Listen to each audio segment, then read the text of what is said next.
Hey everyone, and welcome to the PTCB Prep Guide. Today is a big day because we're kicking off our brand new pharmacy math series. And we're starting with the fundamental truth.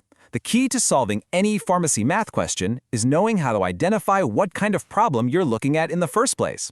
So, in this series, we're going to break down every single problem type you'll see on the exam, work through real examples together, and give you those step-by-step strategies to solve them with confidence. If you haven't subscribed yet, now is the perfect time to join us. And this, right here, is the absolute core truth we're going to build this entire series on. The real challenge isn't the calculation itself, it's the recognition. Think about it. Once you can look at a problem and say, that's a dilution problem, you're already halfway to the solution. You know which tools to grab and which path to take.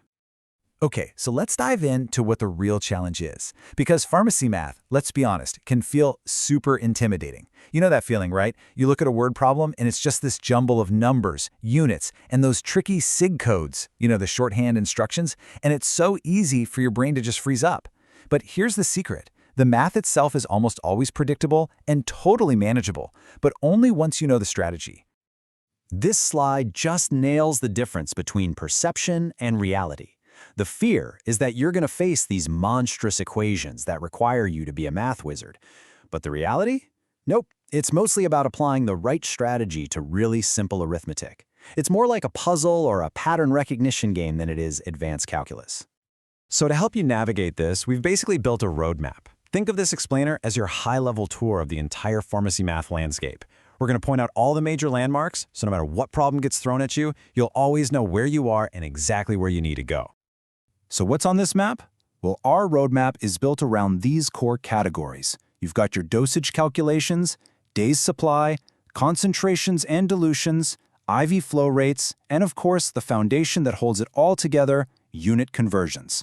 If you can get comfortable in these areas, you are well on your way to acing this part of the exam. All right, so let's zoom in on a couple of those landmarks just to make them a little more real. We're not going to solve a ton of problems today. We'll save that for the upcoming videos, but I want you to see what these actually look like out in the wild. First up, dosage calculations. Oh man, you are going to see these everywhere on the exam. These are all about figuring out the precise amount of medication a patient needs, and a lot of the time it's based on their weight. This is super common in pediatric dosing, for example, where every single kilogram makes a huge difference. Next, we have concentrations and dilutions. This is basically the art of taking a highly concentrated solution from the manufacturer and watering it down to the right strength for a patient. And the magic formula here is C1V1 equals C2V2. All this really means is that the amount of actual drug you start with is the same amount you end with. It's just floating around in more liquid. Now for an absolute classic, the days supply problem. You are going to see these constantly. So here's a typical one. A doctor prescribes 90 tablets, and the instructions, the SIG codes, say 1 tab TID. The question is simple. How many days is this bottle going to last the patient? This is a perfect example of a problem where just spotting the pattern is everything. And here's how you break it down. It's not scary, I promise. It's a simple 3-step process. First, you decode the SIG. TID means 3 times a day, so the patient is taking 3 tablets per day. Step 2, identify your total quantity, which the problem tells us is 90 tablets. And finally, step 3, you just apply the formula. Total quantity divided by daily use. So 90 divided by 3 gives you a 30-day supply. See? Simple, once you see the steps. And that simple, repeatable process, well, that brings us to maybe the most important part of this whole explainer, having a universal game plan. This isn't about trying to memorize 50 different formulas for 50 different problems. No way.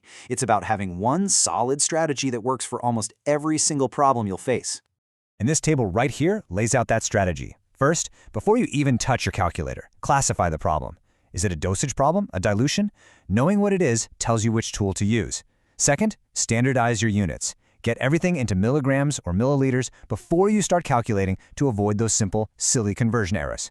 And my personal favorite tip, keep an error log. Seriously, every time you get a problem wrong, write down why. It is the single fastest way to find your weak spots and fix them for good. And while you're practicing, you gotta watch out for these common traps. Unit confusion, like mixing up milligrams and grams, can cause an error that's off by a factor of 1,000. Misreading a SIG code, especially under pressure, is such an easy mistake to make. And finally, my most important piece of advice, always do a quick sanity check at the end. Just ask yourself, does this answer actually make sense in the real world? Now hold on, I have a very important piece of intel for anyone studying for the PTCB exam. Alligation calculations, that tic-tac-toe method for mixing solutions, have been officially removed from the exam.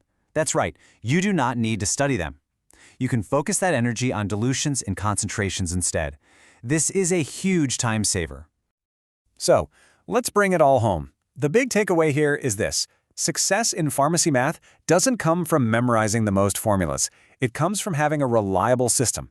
Identify the problem, apply your strategy, check your work. That's the key.